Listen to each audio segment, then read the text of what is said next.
যে ব্যক্তি সকাল এবং সন্ধ্যা দুই বেলা আমার প্রতি মহব্বতের সাথে 10 বার দুরূদ শরীফ পড়বে, সে তার জন্য দুজুখের আগুন হারাম হয়ে যাবে। অন্য হাদিসে বর্ণিত হয়েছে, হুজুর সাল্লাল্লাহু আলাইহি ওয়াসাল্লাম ফরমান, যে ব্যক্তি মহব্বতের সাথে আমার প্রতি সকাল সন্ধ্যা 10 বার করে দুরূদ শরীফ পাঠ করবে, আমি ওই ব্যক্তির সাথে একসাথে জান্নাতে থাকব।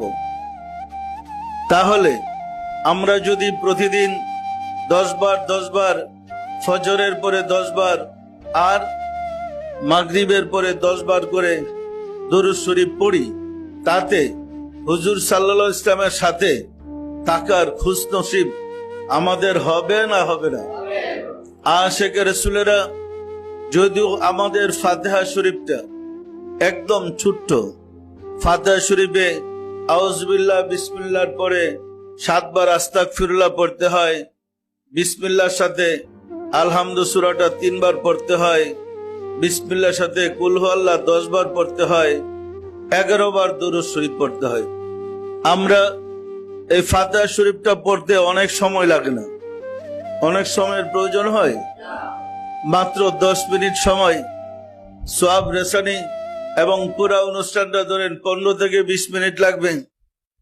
আমরা যদি খাঁটি অন্তঃকরণে মাগরিবের পরে আর ফজরের পরে এই ফাতিহা শরীফটা নিয়মিত আমল করি, তাহলে আমরা নিরাপদে থাকতে পারবো না পারবো। যে ব্যক্তি সকাল এবং সন্ধ্যা দুই বেলা আমার প্রতি মহব্বতের সাথে 10 বার দুরূদ শরীফ পড়বে, সে তার জন্য দুজুখের আগুন হারাম হয়ে যাবে।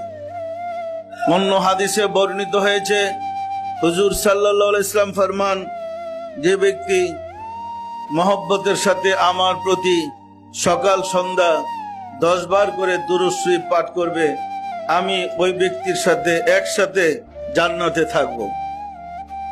তাহলে আমরা যদি প্রতিদিন 10 বার ফজরের পরে 10 বার আর মাগরিবের পরে 10 বার করে দুরূদ শরীফ পড়ি, তাতে হুজুর সাল্লাল্লাহু আলাইহি ওয়াসাল্লামের সাথে থাকার খুশনসিব আমাদের হবে না হবে না?